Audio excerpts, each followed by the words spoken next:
신약성경 282페이지 고린도전서 15장 16절에서 19절까지 말씀 우리 한 목소리로 같이 읽어보겠습니다. 시작. 만일 죽은 자가 다시 살아나는 일이 없으면 그리스도도 다시 살아나신 일이 없었을 터이요. 그리스도께서 다시 살아나신 일이 없으면 너희의 믿음도 헛되고 너희가 여전히 죄 가운데 있을 것이요.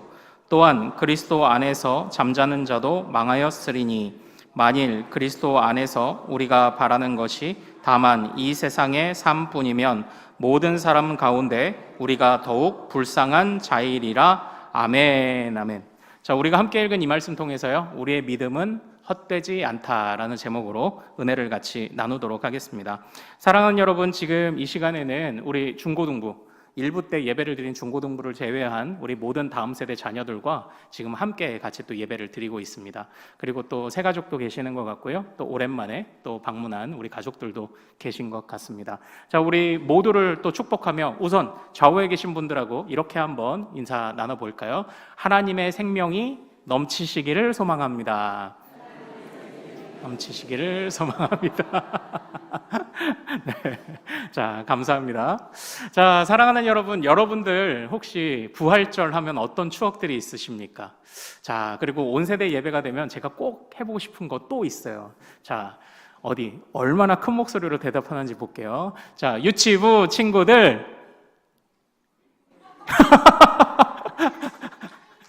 안에 있어요. 안에 있어요. 우리 유튜브 친구들. 물어봐야 되는데 어떤 질문이냐면 5살 평생의 기억에 남는 부활절은 무엇입니까? 이렇게 물어보고 싶었는데, 자, 그 다음 그럼 유초등부. 자, 유초등부 친구들.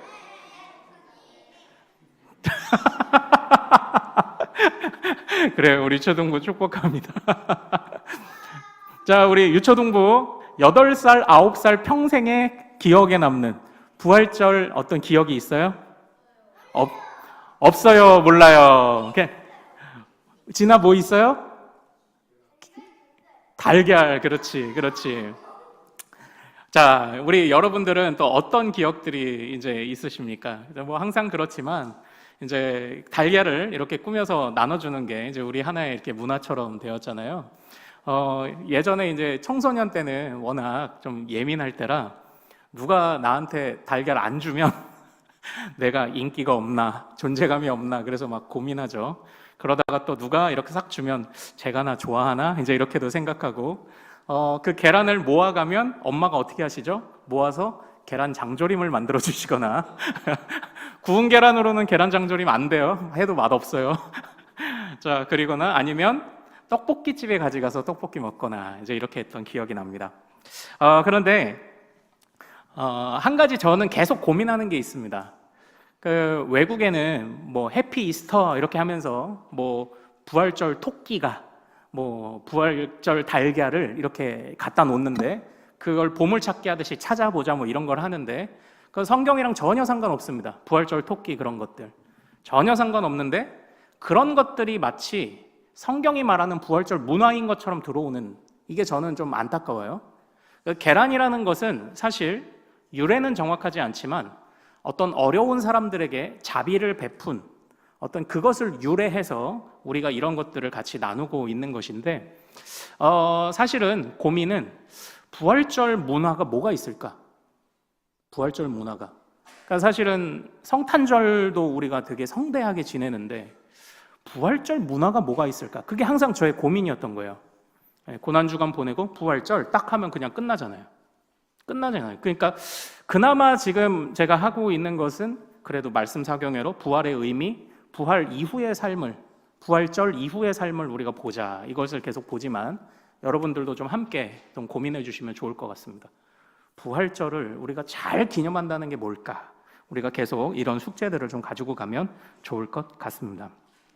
자, 사랑하는 여러분, 오늘 이제 말씀을 좀 같이 나눌 텐데요. 우선 첫 번째 화면을 보겠습니다. 자, 이 그림은 기독교 순교자의 마지막 기도라는 그림입니다. 자, 우리 어린이 여러분들, 지금 여기가 어딜까요? 맞아요. 싸우는 장소인데 싸우는 장소라기보다는 일방적으로 당하는 장소인 것 같아요. 바로 오래전에, 지금으로부터 한 2000년 전에 로마에서 그리스도인들, 우리처럼 하나님 믿는 사람들, 그때는 하나님 믿는다 그러면 다 잡아다가 사자들이 득실득실한 곳에 다 집어넣어놨어요. 그리고 많은 사람들이 저기 보면 십자가에 또 매달려 있어요. 제일 뒤쪽에, 사자 머리 위쪽에 보면 십자가에 불을 붙여놨어요. 정말 끔찍하죠. 우리 믿음의 선배들이 처음에 기독교 신앙을, 예수님을 믿는다라는 것은 곧 죽는다는 것을 의미했어요. 이것을 기독교인들이 박해를 받았다, 이렇게 우리가 이야기를 합니다. 그런데 그리스도인들이 왜 이렇게 박해를 받았죠? 왜 박해를 받았습니까? 남아있는 기록을 보면 우리가 좀 힌트를 얻을 수 있을 것 같아요. 다음 화면을 좀 한번 보죠. 도대체 로마 사람들은 그리스도인들을 어떻게 생각했길래 박해를 했을까? 같이 읽어보겠습니다. 시작. 그리스도인들은 관습과 교육의 신성한 유대를 끊고 국가의 종교 제도를 침범했으며 선조들이 진리로서 믿고 신성한 것으로 숭배해 온 것들을 건방지게도 멸시했다. 그리스도인들은 가정과 도시와 지역의 미신들을 모두 멸시하며 거부했다. 네. 자, 우리 유초동부 친구들 이거 무슨 말인지 이해했어요? 네. 오, 우리 진아 무슨 얘기예요? 그래, 무슨 얘기냐면 들어보자. 그래. 조금만 크게.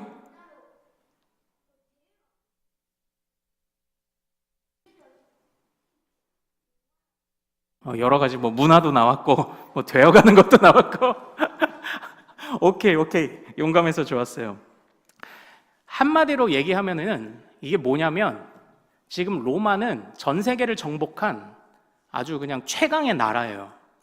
그런데 이 나라가 가지고 있던 문화, 그리고 그 당시에 나라가 크면 그 나라의 신이 제일 큰 신이라고 생각했던 거예요. 그래서 우리 신들, 그런데 기독교인들은 이 모든 것을 다 외면했다는 겁니다. 그러니까 내가 잘났는데 네가 날 몰라줘? 이거예요. 박해의 이유가 사실은. 그러면 그리스도인들은 도대체 왜, 자, 이스라엘이라는 아주 작은 변방의 나라에서 그 죽으신, 그냥 죽은 그 예수를 따르는 자들이 뭐가 잘났다고 전 세계를 호령하는 로마를 우습게 여겼냐고요. 그럼 그리스도인들의 입장을 한번 들어봐야 되죠. 다음 화면을 보고 같이 한번 보죠. 자, 그리스도인들이 바라본 로마 사람들 같이 읽겠습니다. 시작. 그들은 온갖 미신적인 공상들을 제멋대로 받아들였다. 또한 살아가면서 처하는 우발적인 상황에 따라 그때그때 신앙심의 깊이와 신앙의 대상까지도 결정했다. 수많은 신들 가운데 숭배 대상을 연달아 바꾸었기 때문에 그들은 어느 신에게도 마음에서 우러난 진실하고 생생한 열정을 느낄 수가 없었다. 예. 그리스도인들이 볼 때 니네가 나라 크다고, 니네가 싸움 잘한다고 뻑이냐? 니네를 보니까 도대체가 제대로 신을 섬기는 것 같지가 않아. 아니, 니네 기분에 따라서 믿었다 안 믿었다, 이신 믿었다 저신 믿었다, 그게 뭐야? 그러니까 사실 그리스 로마 이런 신들을 보면 신이 아닌 것 같아요. 욕망덩어리예요. 서로 배신하고, 그리고 서로 전쟁하고, 그 안에서 불륜이 있고, 진짜 말도 안 되는. 그러니까 다시 말하면 이 로마 사람들이 본인들의 방탕한 삶을 정당화시키려고 마치 신들이 그러니까 우리도 그래도 돼라고 말하는 것 같다는 겁니다. 그러니까 신을 섬기는 어떤 경건함도 없고 거룩함도 없고 그때그때 바뀌면 그게 뭐야? 그리스도인들이 이거를 생각했다는 겁니다. 그런데 이렇게 박해를 받는데, 자, 우리 자녀분들, 우리 친구들, 놀라운 일이 있었어요. 놀라운 일이 뭔지 알아요? 이렇게 박해를 받으면 우리 하나님 믿는 사람들이 어때야 돼요? 어떤 생각을 가질까요? 막 벌벌벌벌 떨고 그랬을까요? 안 믿으려고 했었을 것 같아요. 맞아요. 그런데 기독교인들이 점점 늘어나요. 기록을 보면 한 세대, 그러니까 한 30년에서 50년, 예수님께서 어쨌든 십자가에 죽으시고 그 이후에 30년에서 50년이 지나는데 로마 전역에 50만 명씩 기독교인들이 늘어가요. 자, 우리 친구들 50만 명이 어느 정도의 규모인지 알아요? 우리 포항 사람은 전체야. 포항 사람은 전체. 그러니까 30년이 지나면 포항이 돌아와요. 30년 지나면 포항! 하고 팍! 그 주님의 나라가 되는 거예요. 하나님 믿는 거예요. 또 30년이 지나면 또 포항! 주님의 나라, 하나님 믿는 사람들이 되는 거예요. 아니, 잡아다가 죽이거든요. 사자한테 먹이로 던져주거든요. 근데 시간이 지날수록 자꾸 50만 명이 50만 그래서 313년, 굉장히 오래전이죠. 313년에 기독교가 로마에서 공식적으로 인정되기까지, 공인되기까지 그때 로마 전역에 있는, 전체에 있는 그리스도인들이 거의 한 200만 명, 300만 명은 됐을 거예요. 예수님 한 사람에게서 12명의 제자로 12명의 사람들이 전도한 또 다른 사람들이 이제는 200만, 300만 명이 되는 거예요. 300년 만에. 이건 정말 놀라운 일이에요. 그런데 기독교인들이 아니 잡아다가 죽이는데도 왜 자꾸 이 신앙을 믿었을까? 왜 믿었을까요? 아니 자꾸 잡아다가 죽이는데 왜 자꾸 이걸 믿냐고요. 바로 뭔가가 있었겠죠. 그 성장의 이유가. 자, 다음 화면을 보고 기독교가 왜 이렇게 박해를 받으면서도 성장했나? 자, 같이 읽겠습니다. 시작. 모든 시대에 하나님에 대한 신앙을 지키던 그리스도인들은 공통적인 생각을 갖고 있었다. 바로 세상은 병들었다는 것이다. 그렇다면 그 병은 무엇일까? 바로 죽음이다. 이거예요. 믿는 사람들이 이걸 깨달은 겁니다. 이 세상은 전체 다 죄로 말미암는 죽음의 병에 걸렸구나. 죽을 병에 걸렸구나. 그것을 다 깨달은 겁니다. 그런데 이제 우리 친구들 오해하지 마세요. 여기서 죽음의 병에 걸렸다는 것은 모든 사람들이 갑자기 다 관 속에 들어가고 땅에 파묻히고 그런 걸 단순하게 말하는 것만이 아니라 성경이 말하는 죽음이라는 것은요, 당장 장례식을 치르는 것을 말하는 게 아니라 조금 다른 의미가 있어요. 그 의미를 알기 위해서 영상을 하나 볼 거예요. 자, 같이 한번 보겠습니다. 어린 나무 안녕. 나시기 이야기입니다. 나는 아기나무 나식이라고 그래. 내 이름이 뭐라고? 나무라서 나식이야. 나는 따뜻한 햇볕을 쬐는 것을 좋아해. 그리고 촉촉한 비를 맞으며 자라나는 것도 좋아하지.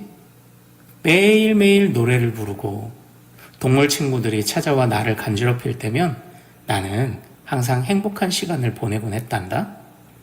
그런데 내가 점점 자라서 얼음나무가 되었을 때 갑자기 그런 생각이 드는 거야. 아니, 내가 왜 이곳에 한 자리에만 이렇게 서서 살아가야 되는 거지? 내가 왜 여기에만 있어야 되는 거지? 너무너무 답답한데?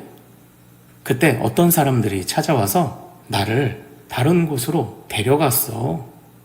나는 너무너무 좋았지.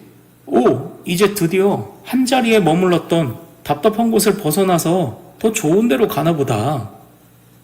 그런데 나시기의 예상과는 달리 사람들은 나시기를 그냥 버려두어 바짝 마르게 했어. 처음에는 나를 좋은 곳으로 데려가는 줄 알았는데, 내가 이제는 자유롭게 돌아다닐 수 있을 줄 알았는데, 점점 뿌리가 말라가고 있잖아. 결국 나시기는 어떻게 되었을까요? 사람들은 나시기를 데려다가 바짝 말려 땔감으로 써버렸답니다. 자, 여러분 보세요. 어릴 때 이뻐도 커서 저렇게 안 이뻐질 수 있는 나시기의 역변. 자, 여러분들 여기에서 지금 이 나무가 죽게 된 원인이 뭘까요? 나무가 죽게 된 원인. 네, 우리 시윤이. 나무를 많이. 너 아빠 누구야? 아니야. 용감했어. 잘 표현했어요. 잠깐, 진아야, 다른 사람 기회 줄게. 자, 예준이. 환경오염 때문에. 환경오염 때문에. 너 아빠 누구야? 자, 여기에서 중요한 핵심이 있죠. 뿌리가 뽑혔기 때문이에요. 본래 심어 놓은 자리가 있는데 그걸 답답하다고 말하며 뿌리가 뽑혔을 때 그때부터 죽는 거예요. 그러니까 사실은 보세요. 뿌리가 막 뽑혔을 때는 한동안은 파릇파릇합니다. 그러나 시간이 지나면 마르게 되어 있습니다. 자, 이와 비슷하게 다음 화면을 한번 볼까요? 사진. 자, 여기 아기 가오리가 있어요. 가오리의 이름이 뭘까요? 자, 나무의 이름은 나식이었고 가오리의 이름은 가식이에요. 가식이에요. 이 가식이가 어느 날 나 왜 맨날 물속에만 있어야 돼? 밖에 세상도 가고 싶어 했는데 다음 화면 보세요. 누군가가 와서 가시기를 꺼내줬어요. 그래서 가시기가 막 어떻게 하고 있죠? 웃어요. 웃고 있어요. 자, 그런데 이 가시기가 밖으로 나간 다음에 어떻게 됐을까요? 어떻게 됐을까요? 예, 다음 화면. 예, 이렇게 됐어요. 자, 물고기가 내가 왜 맨날 물속에만 있어야 돼? 그리고 물 밖으로 나오자 어떻게 됐어요? 말라버렸어요. 자, 이 이야기의 공통점을 찾으셨어요? 뿌리가 뽑히고 공급받지 못하고 있어야 될 자리에 농부가 심어놓은 자리에 있지 못하니까 말라서 죽는 거예요. 물고기가 물을 떠나서 공급받지 못하니까 말라 죽는 거예요. 성경이 말하는 죽음이란 이와 같아요. 본래 하나님께서는 온 세상을 지으실 때 하나님께서 우리에게 공급해 주시고 하나님이 우리를 돌봐주셔야만 살 수 있게 우리를 지으셨어요. 우리 모두가 태어날 때 엄마 뱃속에서 탯줄로 연결된 엄마의 양분을 먹고 자라요. 아무도 스스로 그리고 아무도 혼자 공급받지 않고 살 수 있는 사람은 없어요. 그 모든 것이 다 하나님이 우리에게 자꾸 채워주셔야 살 수 있다는 작은 증거들인 겁니다. 그런데 뿌리가 뽑혔어요. 물속에서 밖으로 나가버렸어요. 어떻게 되죠? 죽었어요. 당장에는 파닥파닥 하겠지만 그건 시간 문제예요. 시간이 조금 지나면 죽어요. 그러니까 성경이 말하는 죽음은 당장에 관 속에 들어가는 것도 죽음이지만 죽을 날이 얼마 남지 않은 공급받지 못하고 죽을 날만 바라보고 있는 상태 또한 죽음이라고 말합니다. 죽는 것이 시간 문제인 상태, 그것 또한 죽음이라고 말해요. 사실 우리 믿는 사람들, 믿음의 선배들이 그걸 깨닫게 된 거죠. 어떤 사람은 태어나서 너는 귀족이야, 너는 왕족이야 하고 사는데, 그리고 또 어떤 사람은 노예로 태어나서 힘겹게 사는데 귀족은 우아하게 살다 우아하게 죽어요. 누군가가 열심히 막 싸움에서 이기고 해서 막 큰 상을 받는데 훈장도 받고 하는데 어떤 사람은 공을 세운 자는 영광스럽게 살다 그냥 영광스럽게 죽어요. 또 어떤 사람은 평범하게 살겠죠. 그런데 평범하게 살다 그냥 죽어요. 이 모든 이야기의 공통점이 뭐냐? 죽는다는 겁니다. 사람은 다 죽더라고요. 다 죽어요. 우리가 이제 이 경주를 가보다가 보면은요, 이렇게 고분들이 있잖아요. 고분. 그 고분들이 예사 사람들은 아니잖아요. 왕족이든지 아니면 왕이든지 그렇잖아요. 그런데 고분들이 특징이 있어요. 큰 일을 행할수록 아니면 실력 있는, 능력 있는 어떤 힘센 왕일수록 고분이 큰데 중요한 건 죽은 사람은 내 무덤이 크기가 얼마나인지 모른다는 거예요. 죽은 사람은 내 무덤 크기가 뭔지 모른다고요. 그냥 그 자손들이나 후대 사람들이 그렇게 만들어준 거지 정작 죽은 사람은 그것을 누리지 못하는 겁니다. 그 사람이 왕으로 살았겠죠. 평범하게 사는 사람도 있었겠죠. 공을 세우고 영광스러운 칭호를 얻은 사람도 있겠죠. 그러나 그냥 다 죽었어요. 다 죽은 겁니다. 오히려 많이 가지면 가질수록 그것을 더 누리지 못하는 것에 관해 내가 이렇게 떠나야 한다라는 것에 관한 아쉬움도 있었을 것입니다. 어떻게 해서든지 내가 가진 것들로 이 죽음을 피해보려고 하지만 그러나 이 죽음을 피할 수 없다는 것을 깨닫는 것은 그렇게 오래 걸리는 일이 아니에요. 우리는 모두 죽어요. 그러나 그리스도인들은 모두가 죽는 세상 속에서 생명을 봤어요. 모두가 죽는데 죽지 않은 분을 만났어요. 그분이 누구냐? 바로 부활하신 예수 그리스도이신 줄로 믿습니다. 모두가 죽어요. 아무것도 가지고 가지 못해요. 그런데 생명을 이기신 분이 있더라는 거죠. 사랑하는 여러분, 이 고린도전서 이 15장의 이 배경은요, 바로 12절.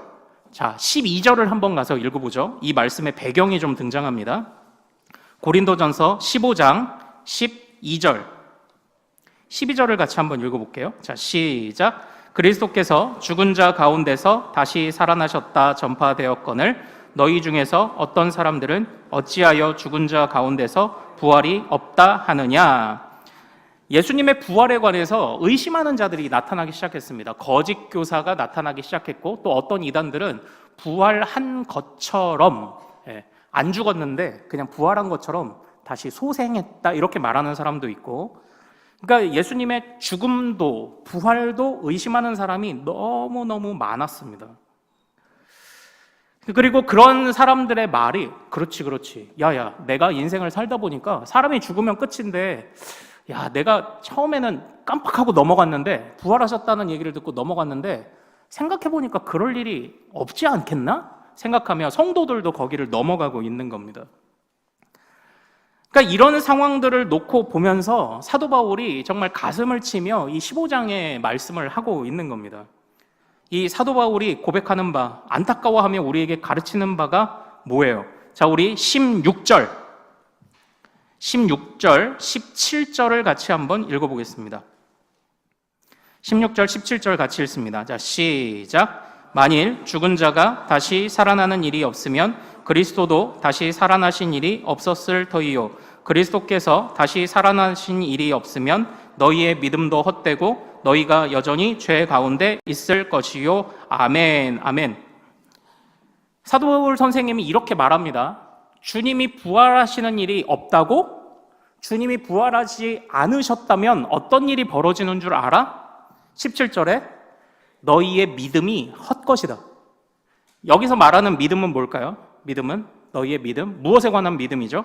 대표적으로 예수님께서 십자가에 달리시기 전날에 제자들에게 성찬식, 떡을 떼어주시고 잔을 나눠주시면서 그렇게 말씀하셨죠. 이것을 마셔라.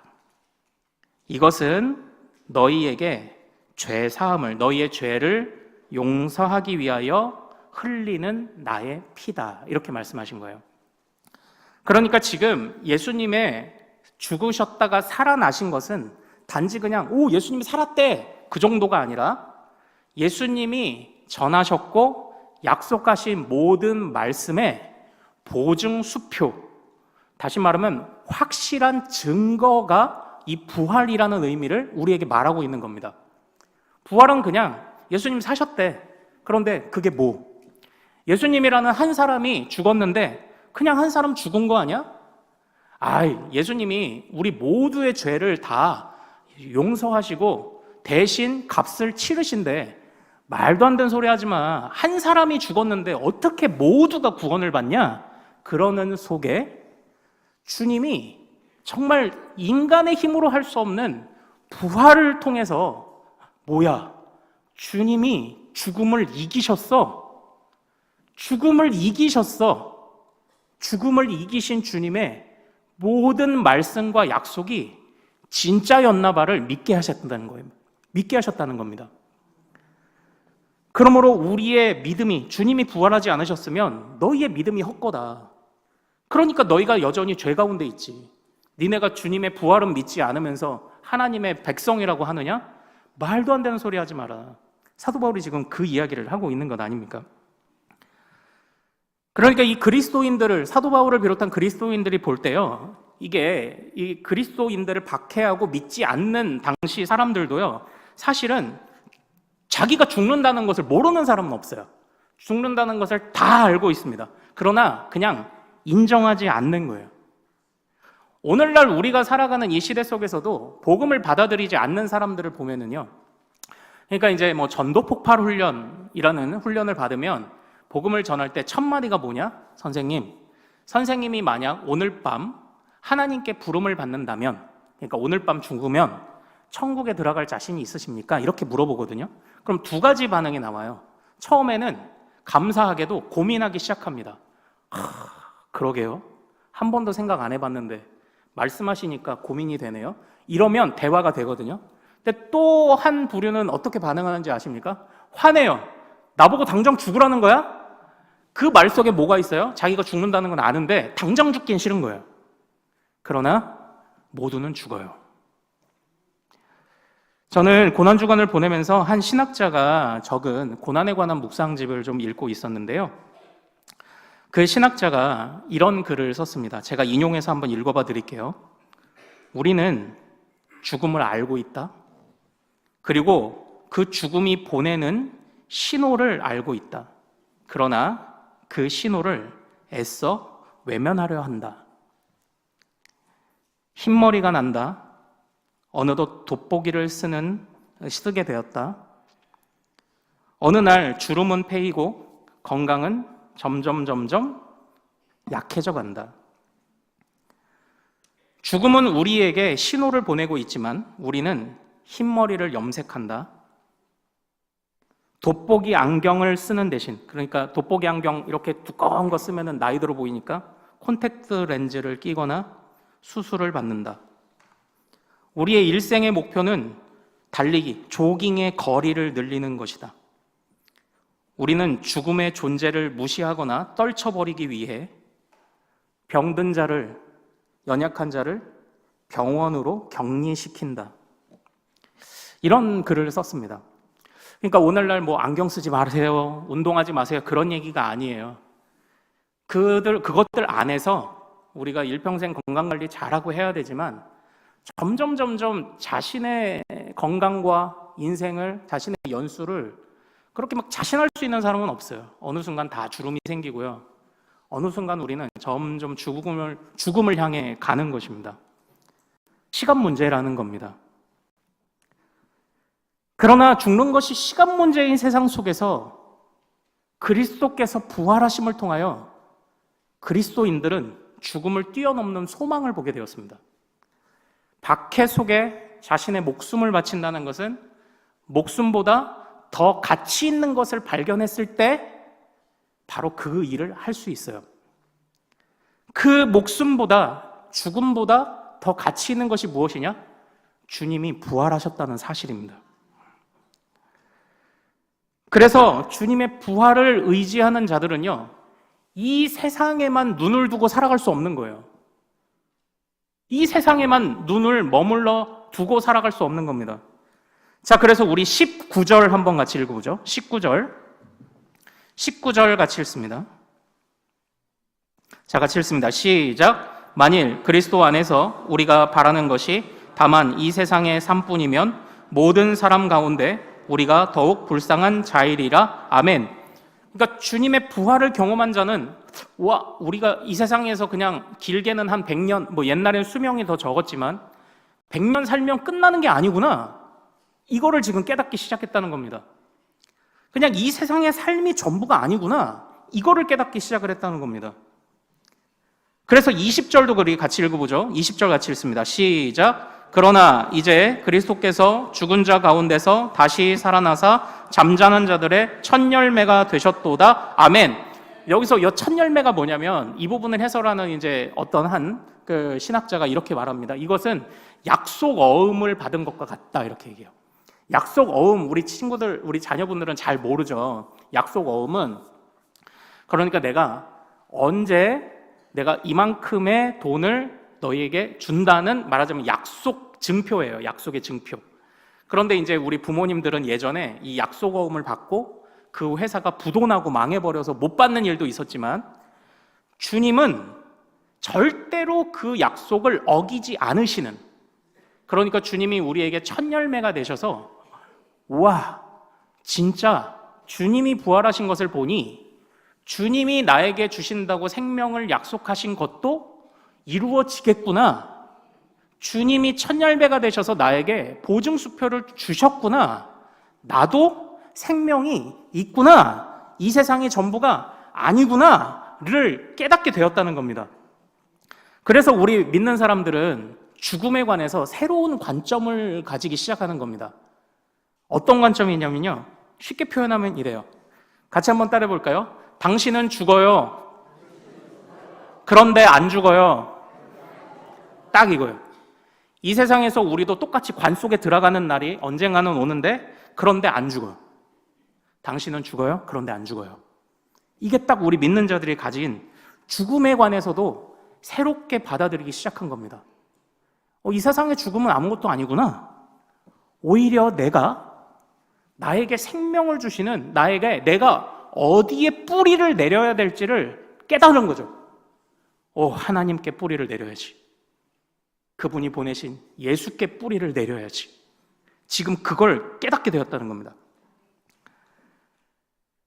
그래서 이 모든 것을 깨달은 자들은 세상을 다르게 살기 시작합니다. 이 세상을 다르게 살면서 이 세상이 갖는 관심사가 아닌 것에 관심을 두기 시작하는데 그 대표적인 것들이 무엇이냐? 귀족이 있고 노예가 있는데 갑자기 노예들에게 우리 같이 신앙생활하지 않을래? 그리고 너는 이제부터 노예가 아니라 내 가족이다. 이렇게 얘기를 시작하는 겁니다. 주님과 멀어졌다. 즉 뿌리가 뽑힌 자들. 그러니까 이 세상은 다 뿌리가 뽑힌 사람들만 있는 거예요. 그러니까 언제 말라 죽을지 모르고 안절부절하는데 그럼 어떻게 해요? 그 여기저기 물 한 방울은 있지 않겠습니까? 그럼 그 물을 어떻게 해야 되죠? 차지하기 위해 서로 경쟁하고 다투는 거예요. 이 세상이 왜 그렇게 폭력적이고 무섭고 다투고 생존 경쟁을 펼치느냐? 중요한 핵심은 공급받지 못해서인 거예요. 그러나 그리스도의 부활을 경험하고 부활을 믿으며 그 부활이 내 부활이네, 그 생명이 내 생명이네를 깨달은 사람은 이 세상의 기준으로 아웅다웅하며 살지 않고 사랑하기 시작하고 헌신하기 시작하고 용서하기 시작을 합니다. 그래서 이 세상의 삶뿐이라면 우리는 진짜 불쌍한 사람이라는 거예요. 그런데 이 세상을 뛰어넘는 삶을 살 수 있는 비결을, 그 보증수표를 예수님의 부활에서 가졌다는 겁니다. 그리고 그 예수님이 우리에게 주신 내가 너희들을 용서했다. 너희들은 이제 주님 안에서 다시 자녀가 됐다. 다시 제로가 됐어. 너희들은 마이너스 인생이었지만 이제는 제로가 됐고, 제로가 된 것뿐만 아니라 이제는 너희는 하나님의 일을 할 수 있는 자가 되었어 라고 하신 약속을 이제는 확실하게 믿어도 되겠다는 겁니다. 된다는 겁니다. 예수님의 부활이 그것을 보증하신 거예요. 그래서 사랑하는 여러분, 자 50절을 한번 같이 읽어보죠. 50절. 그래서 우리 믿음의 선배들이 무엇을 결단했는지 보십시오. 서로 사랑하자, 서로 용서하자. 그리고 50절 같이 읽습니다. 시작. 형제들아, 내가 이것을 말하노니 혈과 육은 하나님 나라를 이어받을 수 없고 또한 썩는 것은 썩지 아니하는 것을 유업으로 받지 못하느니라. 아멘. 그러니까 이 세상에 썩어져 사라져 버릴, 시들어져 버릴 것들에 관심을 두지 않는 겁니다. 그래서 노예들을 가족이라 하고 그 노예들을 함께 모여 예배드릴 때 교회에서 남자를 뭐라고 불렀을까요? 남자를 형제, 여자를 뭐라고 불렀을까요? 자매. 이게 괜히 그렇게 부르는 게 아닙니다. 넌 내 가족이야. 넌 내 가족이야. 너는 내 형제고 너는 내 자매야. 세상의 관점으로는 그게 안 돼요. 세상의 귀족하고 주인과 노예가 무슨 형제고 자매예요. 다퉜던 사람들이 무슨 사랑이냐고요. 그러나 부활을 경험한 사람들은 이 세상의 삶뿐이면은 제일 비참한 것을 알기 때문에 이 세상 너머의 삶을 자꾸 본다고요. 주님과 떨어지지 않기 위한 그 믿음의 삶들을 살아나간다고요. 그래서 55절 같이 한번 읽겠습니다. 자, 55절입니다. 자, 시작. 사망아, 너의 승리가 어디 있느냐? 사망아, 내가 쏘는 것이 어디 있느냐? 아멘. 우리 믿는 자들은 이 세상의 죽음이 아무렇지 않은 겁니다. 이 세상을 병들게 하는 사망이 아무렇지 않아요. 그걸 이기는 법을 알았어요. 예수님의 부활을 믿고 의지하며 따르는 자들이 그것을 이길 수 있다는 것을 알았습니다. 그래서 주님 안에서 사망이 사망했다. 잘 이해하세요? 주님 안에서 죽음이 죽었다. 이렇게 믿고 있었던 겁니다. 우리를 병들게 하던 그 죽음. 그래서 이러한 삶 속에서 우리 믿음의 선배들이 결단하는 겁니다. 결단해요. 부활 생명을 가지고 살기로 결단하는 겁니다. 그러면 어떻게 살았을까요? 그냥 나도 죽으면 부활하겠구나. 그건 당연하고 사랑하는 여러분, 부활을 산다는 게 뭘까요? 부활을 살아낸다는 건 그건 무엇일까요? 자, 58절을 같이 읽어보겠습니다. 자, 58절입니다. 자, 시작. 그러므로 내 사랑하는 형제들아, 견실하며 흔들리지 말고 항상 주의 일에 더욱 힘쓰는 자들이 되라. 이는 너희 수고가 주 안에서 헛되지 않은 줄 알미라. 아멘, 아멘. 그래서 우리 믿음의 선배들이 어떻게 살아갔느냐? 견실하며 흔들리지 말라는 이 권면을 받아들이는 거죠. 그러니까 이건요, 우리 믿음의 선배들, 우리 종교개혁가들이, 우리 루터 선생님은 그런 이야기를 했습니다. 내가 썩어서 사라지느니, 그러니까 이 세상에서 죽어서 썩어 사라지느니 나는 주님을 위해 달아 없어지겠다. 칼빈 선생님이 말합니다. 나의 심장을 드립니다. 이게 칼빈 선생님의 우리 믿음의 선배들의 고백이었거든요. 견실하다, 이건 뭐 견실이라는 말을 잘 쓰지 않지만 이게 견고하다는 뜻입니다. 이게 원어적으로도 그냥 견고하다라는 뜻입니다. 그러니까 이거예요. 주님이 여러분들을 세워놓으신 자리가 있어요. 이 자리는 변하지 않는 자리도 있고 변하는 자리도 있을 거예요. 자, 변하지 않는 자리는 대표적으로 뭐가 있을까요? 대표적으로 주님이 저를 목사의 자리로 심어놓으신 것은 변하지 않을 거예요. 아빠의 자리로, 남편의 자리로 심어놓은 것은 변하지 않아요. 그러나 때로는 제가 작년부터 우리 노회에서 헌의부 서기를 하고 있는데, 그리고 뭐 조금 지나면은 이제 또 노회에서 임원을 해야 된대요. 그러면 그런 것들은 또 변할 수 있는 거죠. 변할 수 있는 직책이 이거인 거겠죠. 그때 주어지는 것들. 그러니까 주님이 우리에게 맡기신 일들이 고정된 것이 있고 그때 주시는 또 마음을 주시는 것들이 또 있고 할 텐데, 그 모든 것들을 여기를 주님이 나를 여기다 심어 놓으신 이유가 있구나.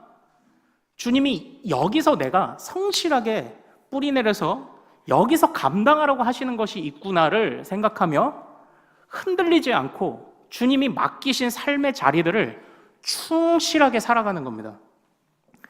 부활을 산다는 건 나도 나중에는 부활하겠네, 나도 나중에는 다시 살아나겠네, 그건 당연하고, 실제 우리의 삶 속에서, 그러니까 이게 어떤 사람은 뭐 소위 말하는 성공이라는 걸 하는 사람도 있을 거고, 어떤 사람은 그냥 평범하게 가는 사람도 있지만, 또 어떤 사람들은 태어나 보니 능력이 막 IQ 150 이러면서 천재인 사람도 있고 아닌 사람도 있고 하겠지만, 그런 것, 금수저니 흙수저니 그런 것 됐고, 하나님이 지금 너에게 맡기신 자리, 하나님이 너에게 지금 뿌리 내려서 그곳에서 열매 맺게 하시려는 그 자리를 잘 지키며 살아가는 게 부활을 사는 거죠. 나 평범하게 살기 싫어. 어떻게 성공하지? 그것들을 좀 뛰어넘는 삶을 살아야죠. 이 세상의 삶뿐이면 얼마나 절망적인 사람이겠습니까? 그러나 우리는 이 세상을 뛰어넘는, 그러니까 어차피 그렇게 살아봤자 뭐예요? 이 세상의 삶을 살아봤자 뭐합니까? 그냥 죽는 거예요. 조금 누리다가 죽고 덜 누리다가 죽고 그냥 죽는 겁니다. 그러나 주님께, 우리도 이 세상에서는 언젠가 부름 받겠지만 우리 죽어요. 그러나 안 죽어요. 주님께서 맡기신 자리를 성실히 감당하다가 그 주님이 주시는 그 부활 생명을 우리가 함께 누리기까지 그 자리를 그냥 잘 지키며 살아가는 것. 사랑하는 여러분, 사실 이 고린도전서, 이 고린도 교회에 이 당시에 이상한 생각들이 좀 있었던 거예요. 그 당시에 사람들이 부활이라는 것에 관해서 정확하게 말하면 몸의 부활을 안 믿은 겁니다. 몸의 부활을. 그러니까 영혼은 계속 산다고 믿은 거예요. 근데 우리도 어떻게 보면 그런 생각을 좀 전통적으로 갖고 있죠. 사람이 죽으면 뭐가 되죠? 귀신이 된다라고 이렇게 생각하면 진짜 오류인데, 우리 미신은 그렇게 믿죠. 귀신은 사탄이지 사람이 죽으면 지옥 가거나 천국 가거나 그러고 끝나는 거고, 그런데 우리도 미신으로 사람이 죽으면 귀신이 되어 어디 구천을 떠돌던 하든 영원히 산다 이런 생각이 그때도 있었대요. 이 영혼 불멸설이라고 해요. 근데 영혼 불멸설, 그러니까 나도 영원히 산다라고 생각할 때 문제가 뭐냐면, 그러니까 몸은 죽는데 영혼은 오래 산다. 근데 우리도 부활을 이렇게 생각하면 오류입니다. 이거는. 이렇게 생각하는 사람들이 어떻게 빠져가는 줄 아세요? 아, 영혼만 오래 사니까 몸은 상관없구나 해서 방탕하게 사는 거예요. 아니, 몸은 어차피 그냥 썩어지는 거구나. 영혼만 오래 살면 되고, 영혼은 내가 그때그때 적당히, 아까 그리스도인들이 비판한 로마와 같이 그때그때 신들한테 나아가서 조공 좀 하고, 헌금 좀 하고, 필요할 때 기도하고, 그러면 내 영혼은 신들이 해준다고 하니까 그렇게 하면 되겠고, 몸은 못 산대. 그러니까 방탕하게 사는 거예요. 그러나 우리 믿는 자들은 어떻게 살았냐면요, 주님이 나의 영혼의 주인이실 뿐만 아니라 몸을 살리는 주인이신 것도 신뢰한 거예요. 확신한 겁니다. 그러니까 몸을 더럽히지 않기 위해서 주의하며 살았어요. 근데 주의하는데 기쁘게, 내가 하나님의 자녀로, 이 몸을 더럽히지 않기 위해서, 그래서 수많은 죄악들로 로마 사람들과 같이 똑같이 방탕하게 살던 사람들이 다 자신을 부인하고, 용서할 사람은 용서하고, 갚아야 할 것은 갚고, 사랑을 베풀며 서로 섬기며 그렇게 살았던 겁니다. 주님은 나의 영혼의 주인이실 뿐만 아니라 부활하시는 내 몸의 주인이시기도 합니다를 고백한 사람들은 자신의 전인격을 주님께 드리기 위하여 그렇게 산다고요. 이게 부활을 사는 거죠. 이게. 아니, 죽으면 우리가 부활하는 것은 당연한데, 그럼 이 땅에서는 어떻게 부활을 살 거예요? 거룩하게 사는 겁니다. 성실하게 사는 겁니다. 주님이 맡겨주신 그 자리에 뿌리를 깊게 내리고 요동하지 않고 그 자리를 지키는 겁니다. 그때에 어려움도 있을 거예요. 그때 분명히 어려움도 있을 겁니다. 시간상 다 보지는 못했지만 이 말씀 보면은 참 우리가 이미 주신 은혜가 있지만 아직 그것이 주님 오시기 전까지 극치가 이루어지지 않아서 이제 어려움이 있는 거예요, 우리에게. 하지만 사랑하는 여러분, 이제 마지막 말씀 드리고 마칠게요. 이제 저희 둘째가 이제 어릴 때 이게 아장아장 걷고 이러면서 이제 말을 배우잖아요. 말을 배우는데 엄마, 아빠 이런 말을 하는데, 얘가 또 빨리 배운 말이 뭐냐면 김치야, 김치. 이제 밥. 그래서 아침에 일어나면 이제 말을 좀 하고 난 뒤겠죠. 아침에 일어나면 김치랑 밥이랑 주세요 이래요. 그게 뭐냐? 김치랑 밥이랑 아침밥 주세요 이런 얘기인 거예요. 그럼 또 이제 아기가 김치를 잘 먹으니까 또 귀여워서 밥 잘 먹으니까 또 이쁘다 그러면서 같이 막 아침 줬는데, 얘가 어느 날은 이제 엄마 아빠한테 이제 얘기를 하는 겁니다. 아찜 주세요. 아찜이 뭘까요? 아침밥. 그래, 김치랑 밥이, 그래? 김치랑 밥이랑 줄까? 그런데, 아찜! 그러니까 아침밥이 아니었던 거야, 이게. 아찜 주세요. 김치랑 밥이랑 줄까? 아찜! 아찜이 뭘까요? 아이스크림. 너 일부 예배 들여가지고 정답을. 아이스크림이었어, 아이스크림. 아찜, 아이스크림이었어. 근데요, 이 아이스크림이라는 걸 어떻게 알게 됐는지 아세요? 우리가 어떻게 알아들었나? 그 아이의 말을 포기하지 않고 들었어요. 이 아찜이 뭘까? 이 아이가 스쳐 지나가면서 했던 그 말을 어떻게든 알아듣기 위해서 부모된 당연한 마음과 도리와 사랑으로 아찜이 뭘까? 고민했다니까요. 그리고 그걸 알아들어 주려고 노력했다니까요. 그러다가 아찜이 아이스크림인 것을 알았어요. 알게 됐어요. 그 아이의 작은 말 한마디를 놓치지 않으려고 했다고요. 나는 부모니까. 사랑하는 여러분, 부활을 산다는 것은 우리의 믿음이 헛되지 않음을, 그리고 주님의 모든 약속은 주님 다시 오실 때까지 성취됨을 생각하며 거룩하고 성실히 사는 것이 부활을 사는 것입니다. 그 안에 어려움이 있겠죠. 세상에 죽음을 두려워하지 않는 게 어디 쉬운 일인가요? 어려움이 있지만, 그러나 우리의 작은 신음에도 응답하시는 그 주님을 의지하면서 그 부활하신 주님의 생명이 우리에게 매일매일 가득하기를 갈망하고 기도하며 구하며 우리가 그렇게 거룩한 주의 백성으로 살기를 소망합니다. 주님은 우리를 듣고 계십니다. 주님은 우리의 작은 신음에도 응답하고 계십니다.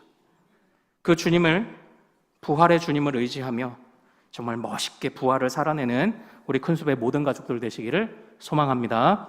자, 우리 같이 좀 찬양하고 기도할까요? 마라나타 주 예수여 어서 오시옵소서. 주님 다시 오시기까지 우리 이 부활의 삶을, 믿음의 삶을, 성실한 삶을 놓지 않겠다는 다짐으로 같이 찬양합시다. 마라나타 마라나타 주 예수여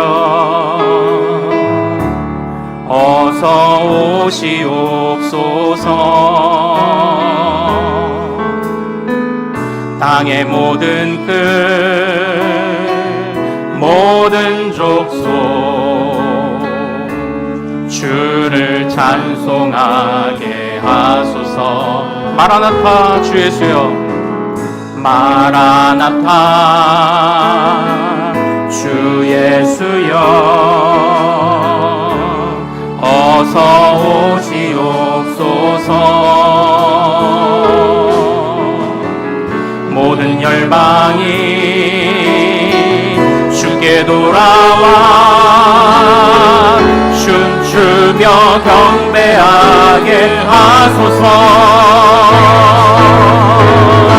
우리 주님 다시 오실 길을 만들자.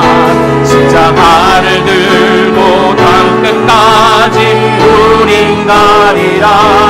우리 주님 하늘 영광 온 땅 덮을 때 우린 땅끝에서 주를 맞으리. 마라나타 마라나타 마라나타 아멘. 주 예수여 오시옵소서. 마라나타 마라나타 아멘. 주 예수여 오시 마라나타 마라나타 마라나타 마라나타 아멘. 주 예수여 오시옵소서. 마라나타 마라나타 아멘. 주 예수여 오시옵소서. 사랑하는 여러분, 우리 시간 같이 기도합시다.